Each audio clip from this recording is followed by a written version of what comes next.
Donc, le dernier bloc de cet après-midi, on va s'attarder au sujet qui nous intéresse beaucoup, tout le monde, cultiver sa ville, comment favoriser l'accès et le désir de manger sainement. Et pour nous en parler, nous aurons une présentation conjointe de Jean-Philippe Vermette et de Valérie Plante. Jean-Philippe Vermette, il est le directeur général du Carrefour alimentaire Centre-Sud, qui regroupe le marché solidaire de Frontenac et l'organisme Rencontre Cuisine. Il est également conseiller stratégique à la Corporation des marchés publics de Montréal. Il est consultant pour les villes et les arrondissements qui veulent implanter des politiques ou des initiatives alimentaires sur leur territoire. Alors, Jean-Philippe est reconnu dans le milieu comme quelqu'un qui fait des choses, qui fait bouger des choses de façon aussi originale et qui n'a pas peur d'aller de l'avant. Sa collègue Valérie Plante est conseillère de la ville dans le district de Sainte-Marie, arrondissement Sainte-Marie. Elle est également leader adjointe de l'opposition officielle à l'Hôtel de Ville. Et puis, voilà, donc je vais vous laisser... vous la faites ensemble, un après l'autre?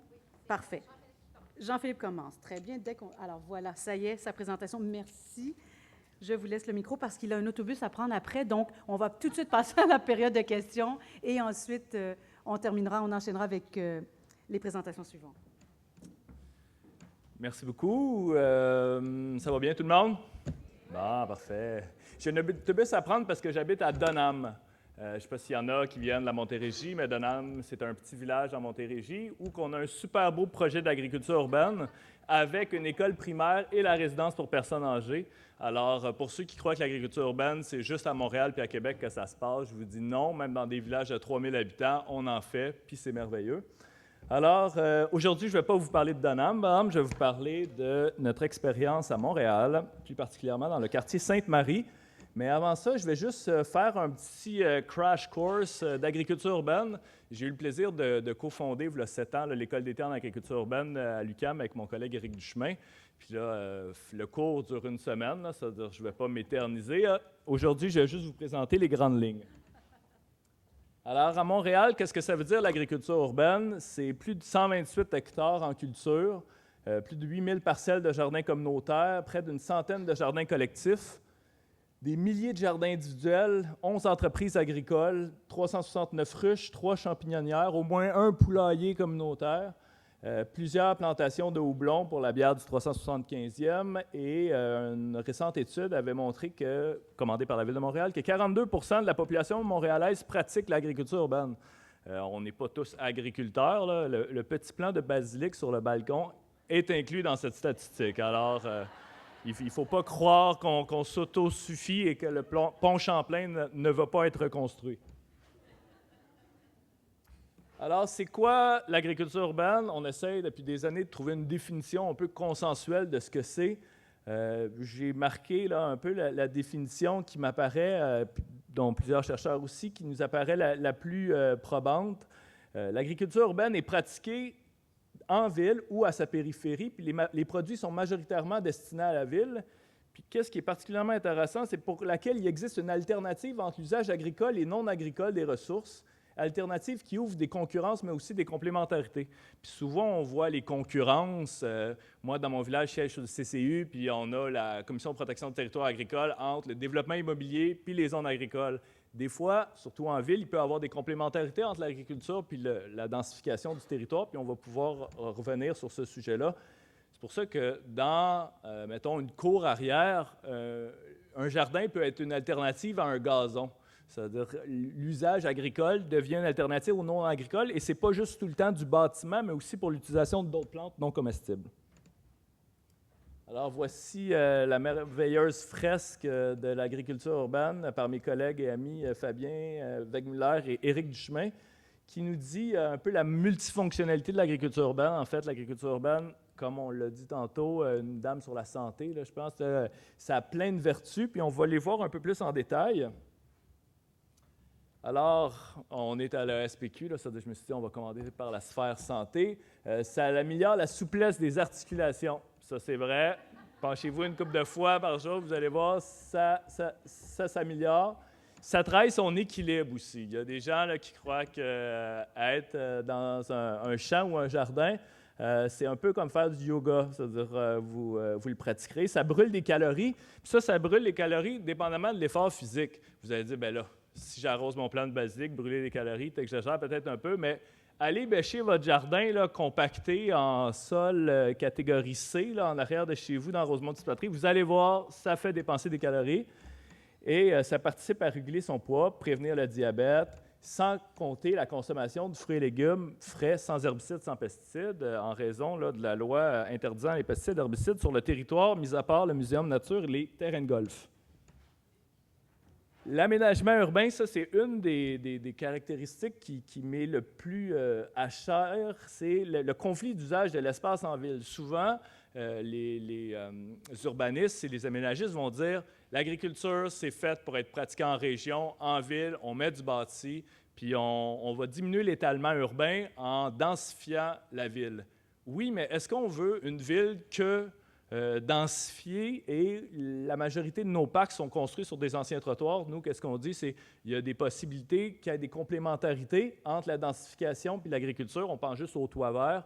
80% du territoire montréalais est minéralisé, c'est-à-dire qu'on n'a pas accès au sol, mais maintenant, le jardinage en bac, le jardinage avec l'exivia, le jardinage hydroponique nous permet de faire pousser des choses sans nécessairement avoir besoin de terre, sans compter l'embellissement et l'esthétisme. C'est beau de l'art déco, c'est beau des bâtiments patrimoniaux, mais un jardin aussi, c'est beau. On l'oublie trop souvent. Interaction sociale, éducation, loisirs, j'ai mis ces trois-là ensemble. Ça demeure, le jardin, un lieu incroyable de rencontres et d'échanges interculturels et intergénérationnels. Là, je ne suis pas là pour vous faire le discours et regarder dans la salle, on est presque tous blancs, francophones. Je ne veux pas faire ça. Qu'est-ce que je dis? C'est que le jardin nous permet vraiment de faire des rencontres hyper riches au niveau interculturel. La communauté tu vois, j'ai même Benjabi, ils sont hyper présents dans les jardins communautaires. Les communautés aussi, on parlait des aînés, ils sont hyper présents dans les jardins communautaires. Puis comment on est capable, on le voit là, dans la photo en bas ici, un excellent exemple de comment des jeunes, des vieux, des personnes issues des communautés migrantes peuvent participer ensemble à un projet commun. Ça permet bien évidemment la participation citoyenne. La réappropriation de l'espace passe par un sentiment d'appartenance, la vie de quartier. Les gens sont fiers de cultiver leur petit lopin de terre, surtout quand c'est un espace communautaire et collectif. Ça participe à l'économie de plus en plus. On a vu de plus en plus au cours des dernières années la ferme Cubique à Pointe-Claire, la ferme Loufa, qui sont des modèles de développement économique, mais on parle aussi des modèles sociaux communautaires qui favorisent l'économie sociale. On a juste à penser au projet là, des pousses urbaines qui engagent des jeunes marginalisés pour cultiver des salades et autres dans les hôpitaux. On peut penser aussi à Sentier urbain qui fait du verdissement social à travers l'agriculture urbaine. Une économie locale peut se développer, créatrice d'emplois. Oui, on n'est pas dans des grandes grappes technologiques, là, mais ça demeure un créneau qui nous apparaît, pour nous, vraiment porteur. Et finalement, ça contribue à la sécurité alimentaire. C'est vrai que les fruits et légumes, ça demeure une part minime de notre consommation. Là. Si vous vous rappelez les 3 derniers repas que vous avez mangés, c'est probablement pas juste des fruits et légumes que vous avez consommés. Probablement, il y avait des céréales, il y avait de la viande. Puis à Montréal, les céréales et la viande, là, comme vous le savez, là, c'est plus ou moins permis. Là. Ça veut dire on est plus dans le fruits et légumes, mais ça demeure en saison une excellente source de fruits et légumes. On a des mesures ici qu'on avait réalisées lors d'une étude sur le nombre de kilogrammes au mètre carré en maraîcher qu'on est capable de produire en ville. Vous voyez là 1 kilo par mètre carré d'un jardin collectif qui a plus une valeur éducative. Dans les jardins individuels, qui sont notamment les jardins communautaires, de 2 à 4 kilos au mètre carré. Culture en bac, qui est vraiment un environnement contrôlé, à 5. Culture sur les toits, on peut aller de 9 à 14 si c'est des jardins extensifs avec culture sur terreau. Puis les serres commerciales du type Loufa, on peut aller jusqu'à 30 kg le mètre carré. Ça demeure une production qui est intéressante puis qui est plus insignifiante comme on a pu le croire là, au cours des dernières années de bon, bien, l'agriculture urbaine, c'est cute, c'est joli, mais ça ne demeure pas un indice de sécurité alimentaire.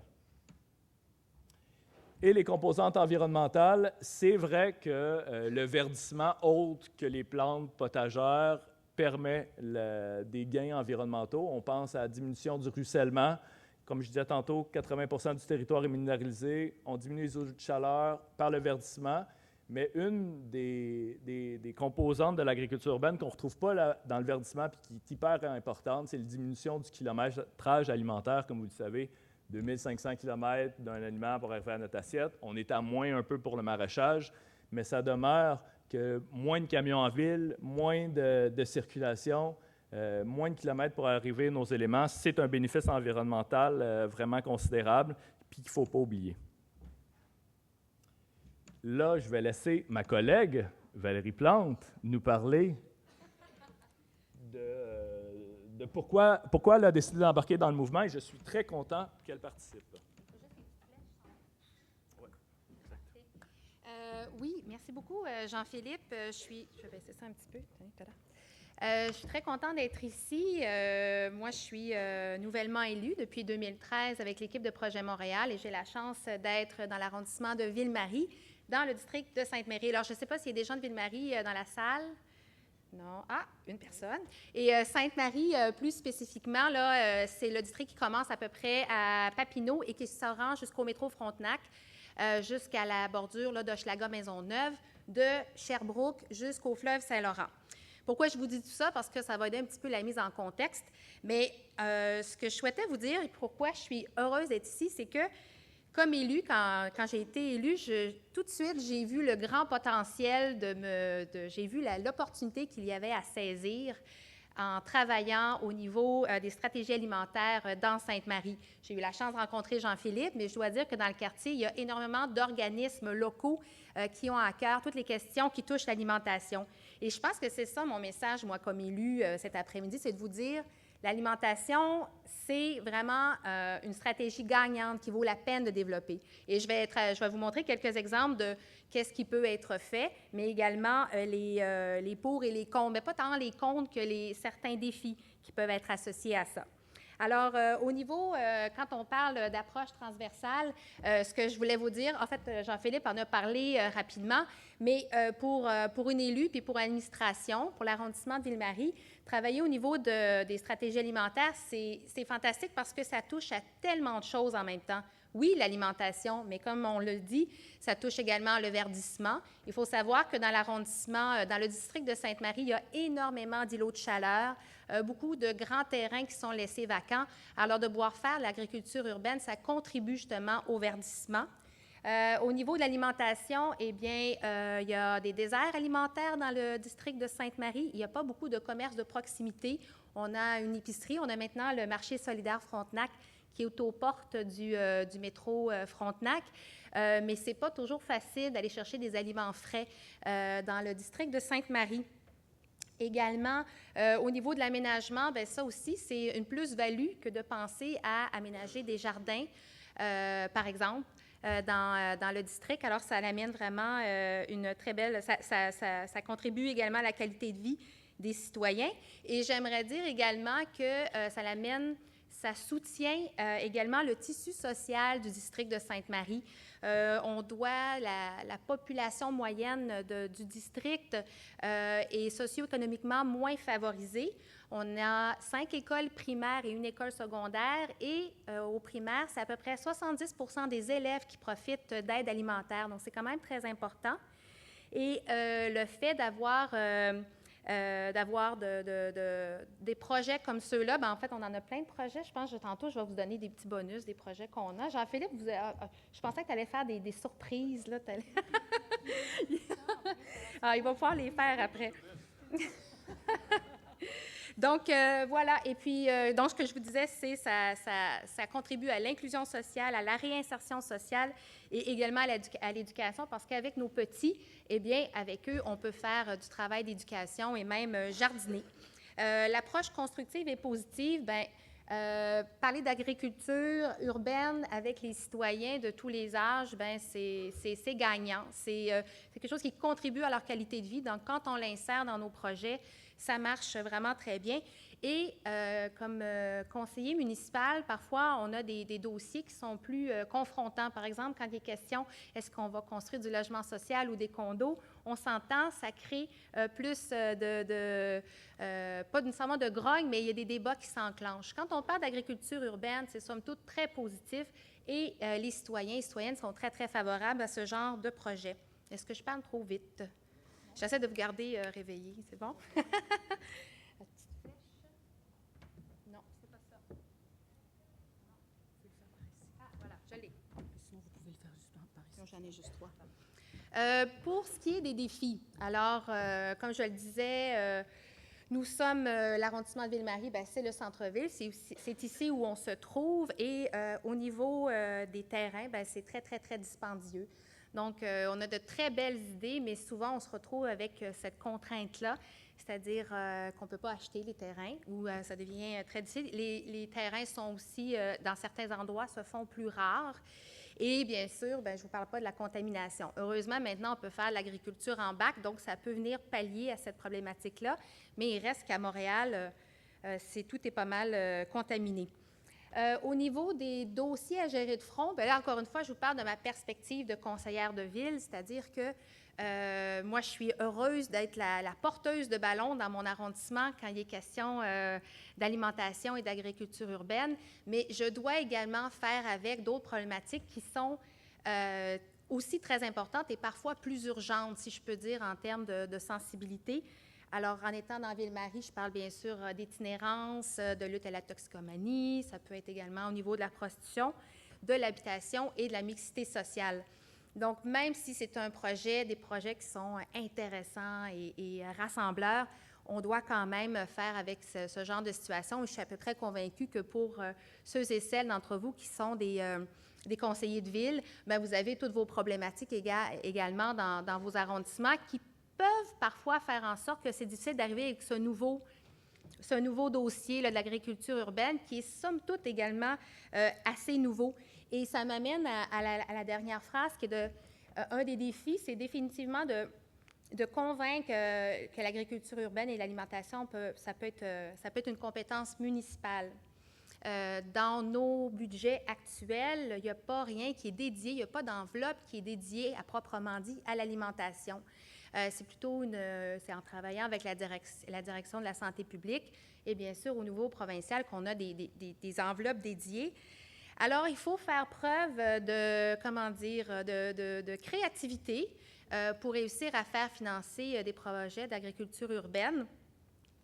En même temps, ce que ça veut dire, en tout cas pour l'instant, dans Ville-Marie, nous, c'est beaucoup au niveau du développement social qu'on réussit à aller chercher des sommes, aller chercher des sous pour financer les projets.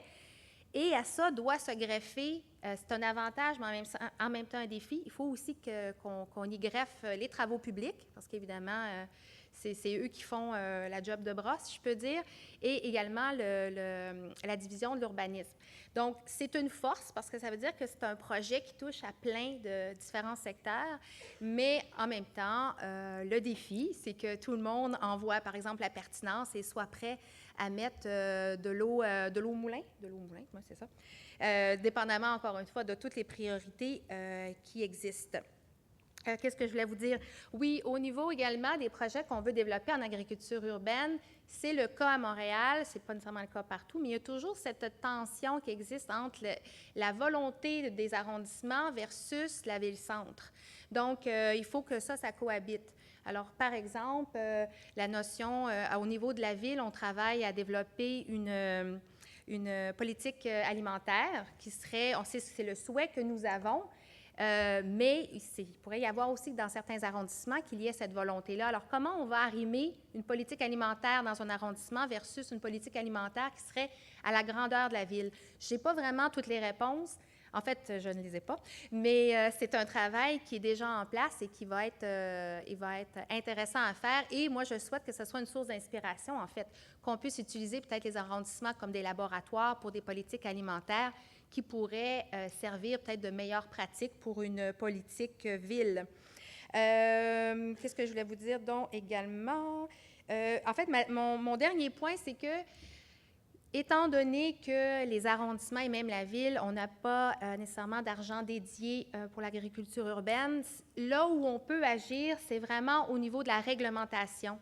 Jean-Philippe en a parlé rapidement, mais il y a différentes façons là, d'accommoder les projets, justement, pour qu'on puisse faire de l'agriculture plus facilement. Et ça, je vais vous amener, en fait, au niveau de l'usage de l'espace. Oui, 1 minute, parfait. Alors, j'amène rapidement à ça. Donc, ce que je disais, c'est que c'est sur la réglementation que, comme conseil de ville, nous, les décideurs, on a un poids. Évidemment, encore, il faut porter le ballon, comme je l'appelle, mais ça, c'est définitivement des éléments très, très concrets. Alors, dans Ville-Marie, on autorise l'usage agricole sur tout type de zonage. On autorise également le développement de projets temporaires d'agriculture urbaine sur des friches urbaines. On autorise la vente des produits issus de l'agriculture urbaine en cours avant et sur des étalages extérieurs dans certains secteurs autorisés par l'arrondissement. On favorise la végétalisation des toitures lors de nouvelles constructions de rénovation.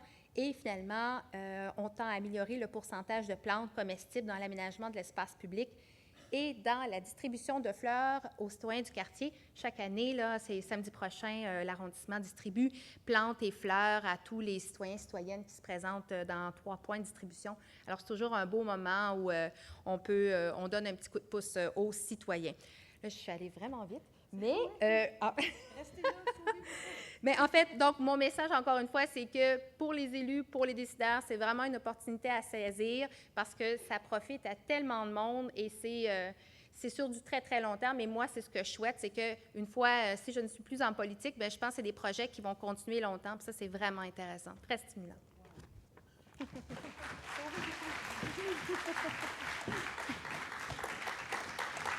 C'est vraiment rafraîchissant de voir autant de choses permises. Et je trouve que vous êtes avant-gardiste quand même par rapport à d'autres arrondissements où il y a encore beaucoup d'interdictions, il y a encore beaucoup de chemin à faire. Est-ce que vous aimeriez pour parler avec Jean-Philippe Vermette et Valérie Plante?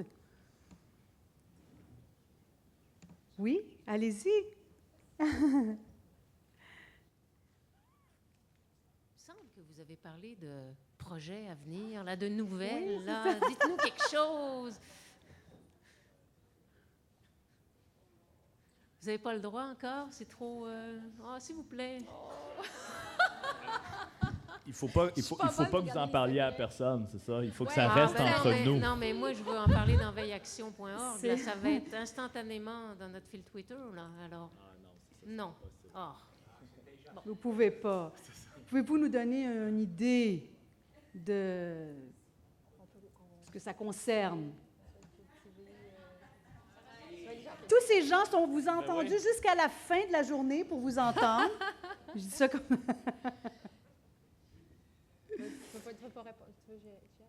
Est-ce que moi j'ai une question. Non, honnêtement, vous sentez-vous pas obligé parce que la conférence est filmée aussi et sera sur Internet très bientôt.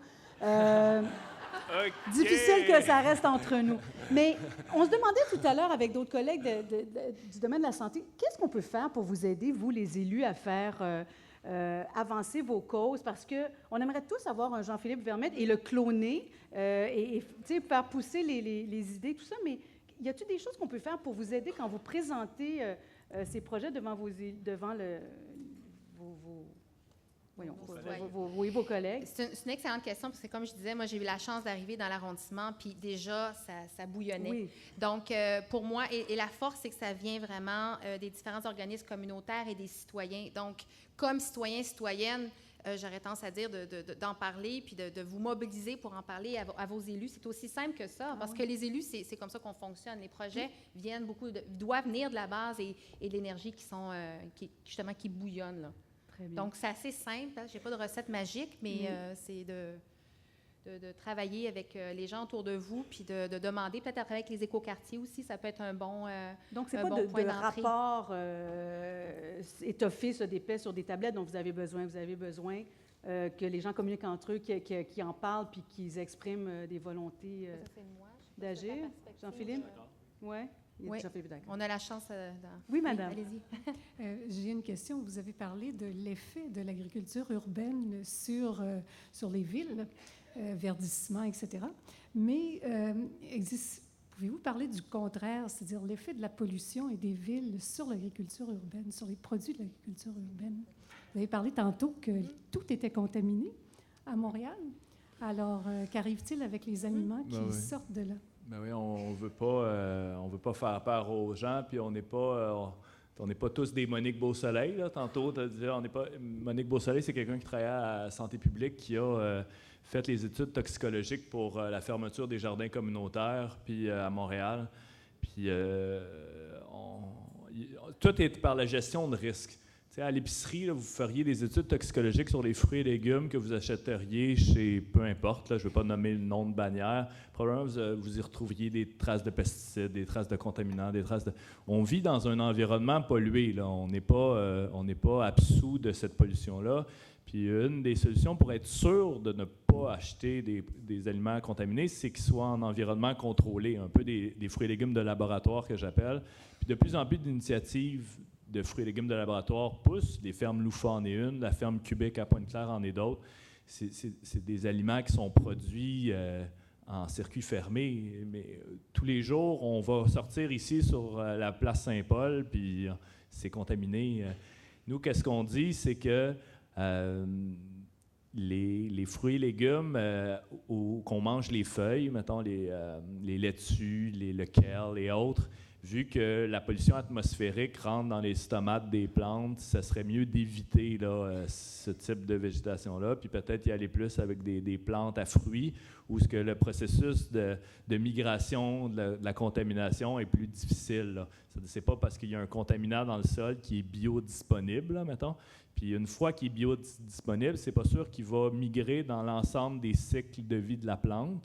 Tandis que, mettons, une salade, il n'y a pas de cycle, la salade. La plante, elle pousse, puis les stomates sont bloqués par toutes sortes de gaz atmosphériques qui fait en sorte que Mais je veux pas, selon moi, les conditions néfastes à ne pas pratiquer l'agriculture urbaine sont plus importantes que les contaminations potentielles qu'on pourrait avoir en comparaison aux contaminants qu'il y a dans l'alimentation normale, là, qu'on peut dire, qui est en fruiterie ou au centre d'achat ou quoi que ce soit. Là. Ce que je comprends, c'est que ça ne pourrait pas, ce genre de contamination-là ne pourrait pas entraîner des législations pour empêcher la prolifération des jardins communautaires. Bien, là, présentement, il y a des jardins communautaires que c'est interdit de produire des fruits et légumes à l'intérieur, que c'est seulement des fleurs non comestibles qui peuvent être produits. Là. Mettons, comme le jardin communautaire du parc Baldwin, là, qui est adjacent à notre district, c'est interdit de faire pousser des fruits et légumes parce qu'il y a des niveaux de contamination trop élevés qui pourraient migrer vers les fruits et légumes. Mais on est dans la gestion de risque. Là. Ça veut dire que ce n'est pas démontré hors de tout doute. Puis on a fait des analyses de carottes de sol, on n'a pas fait des analyses de contamination des fruits et légumes à la sortie. C'est-à-dire, mais c'est ça, des fois, dans notre société, on est très pour la précaution, le principe de précaution, puis des fois, on ne l'est pas du tout. Tu sais, les OGM, on ne l'est pas du tout, tandis que l'agriculture urbaine, on l'est, puis ça demandait, bien, c'est où qu'on pondère dans la vie? Puis moi, j'aimerais ça qu'on se préoccupe un peu plus des OGM, là, puis peut-être un peu moins de l'agriculture urbaine, parce ça demeure minime comparativement à tous les avantages et les bienfaits, selon moi, de la pratique là, pour le citoyen. Mm-hmm. Juste une petite question comme ça. Moi, je suis Roxane Guindon. Je suis dans un 6, Montérégie-Est. Je me demandais juste si les gens qui pratiquent le jardinage, est-ce qu'il y a eu des études de fait pour dire que c'est plus grands consommateurs, par exemple, par la suite dans des marchés publics, qui vont être plus portés à consommer des fruits et des légumes? Ma question, il y a une sous-question, c'est que je suis aussi à Longueuil. Il y a un marché public à Longueuil qui est en démarrage. Et puis moi, je me dis, pour arriver, puis je ne sais pas s'il y a des élus ici de Longueuil cet après-midi, mais je me disais, est-ce que c'est un bon argumentaire, de dire, si on encourage l'agriculture urbaine, c'est pas pour affecter le marché public, mais c'est au contraire, les gens sont plus sensibles à la consommation de fruits et de légumes, mais ça peut être aussi des acheteurs potentiels pour un marché de fruits et de légumes. Alors, j'avais une question comme ça. Est-ce que ça pourrait être un argument?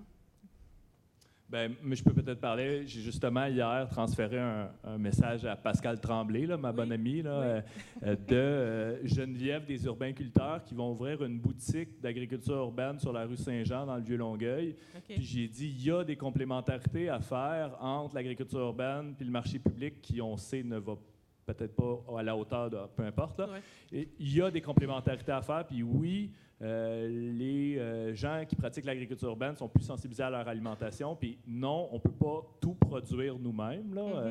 C'est ça. Et tu sais, au marché public de Longueuil, il y a un fromager, il y a M. Ménard avec son cochon, il y a plein de gens. Puis je suis convaincu que les gens doivent se parler. Puis déjà, on est un petit monde. Si en plus on se tire dans les pieds, on n'est pas sorti gagnant. C'est-à-dire, oui, parlons-nous, puis travaillons ensemble. Puis je lui ai proposé, ouvrons un dépôt des urbainculteurs au marché public de Longueuil, essayons de faire des complémentarités ou faisons de la publicité du marché public au kiosque des urbainculteurs dans le Vieux-Longueuil.